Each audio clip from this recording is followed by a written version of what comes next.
देख रहे हैं दिल्ली तक। मैं हूं आपके साथ अनुराधा तंवर। इस साल अप्रैल के आखिरी हफ्ते से लेकर मई और फिर जून में कोरोना वायरस की दूसरी लहर ने दिल्ली में तबाही मचाई थी। जी हां, ऐसी भयावह तस्वीर हम सभी दिल्ली वालों ने देखी थी जो हम कभी नहीं भूल पाएंगे। लेकिन क्या आप जानते हैं कि दिल्ली में कोरोना वायरस की दूसरी लहर ने जिस तरह से त्राहिमाम मचाया, उसमें सबसे ज्यादा जो संक्रमण फैला वो किस वेरिएंट का था? वो था डेल्टा वेरिएंट का। इस बारे में खुद दिल्ली के स्वास्थ्य मंत्री सत्येंद्र जैन ने बात करते हुए कहा कि 80% से ज्यादा जो मामले हैं उनमें डेल्टा वेरिएंट सामने आया है। जो सेकेंड वेव थी या दिल्ली की फोर्थ वेव थी, उसमें भी 80% से ज्यादा डेल्टा वेरिएंट ही था। तो हमने उस टाइम के जो सैंपल हमारे पास रखे थे उनको भी सीक्वेंसिंग करा के देखा है, और उसके बाद वाले भी, दोनों में लगभग बराबर 80% डेल्टा वेरिएंट ही आ रहा है। आपको बता दें कि दिल्ली के अंदर भी जीनोम सीक्वेंसिंग की मशीनें लगाई गई हैं। 2 अस्पतालों में मशीनें लगी हैं, जिसमें लोकनायक अस्पताल और ILBS में ये जीनोम सीक्वेंसिंग की मशीन लगाई गई है। अब यहीं पर वेरिएंट्स की जांच हो रही है और उससे ये पता चल रहा है कि कौन सा वेरिएंट सैंपल्स में पाया जा रहा है, और उसी में ये सामने निकल कर आया है कि डेल्टा वेरिएंट ने सबसे ज्यादा दिल्ली में तबाही मचाई थी। कुछ सैंपल्स वहां पर भेजे गए थे। कितने सैंपल्स भेजे गए थे, कितने सैंपल्स में डेल्टा वेरिएंट सामने आया है, वो हम आपको बताते हैं। तो आपको बता दें कि 6132 सैंपल्स की जीनोम सीक्वेंसिंग हुई।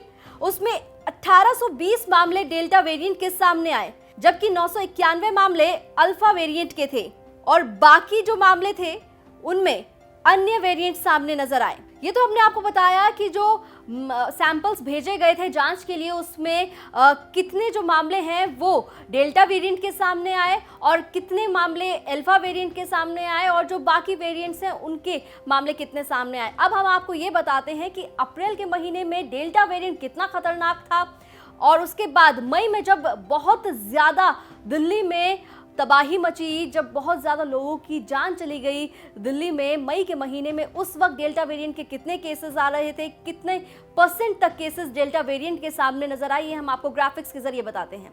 अप्रैल में 53% मामले डेल्टा वेरिएंट के थे, जबकि 12% अल्फा वेरिएंट के थे, और बाकी जो मामले थे वो अन्य वेरिएंट्स के थे। वहीं अगर हम मई महीने की बात करें तो डेल्टा वेरिएंट के मामले बढ़कर 81% हो गए, जबकि अल्फा वेरिएंट के मामले 3% रहे, और बाकी जो मामले थे वो अन्य वेरिएंट्स के थे।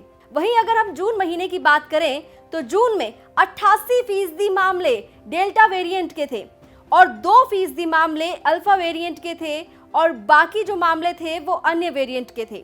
वहीं अगर हम जुलाई महीने की बात करें तो आपको बता दें कि 88.3% मामले डेल्टा वेरिएंट के हैं, जबकि अल्फा के कोई मामले सामने नहीं आए, जबकि 16.7% मामले अन्य वेरिएंट के नजर आए हैं।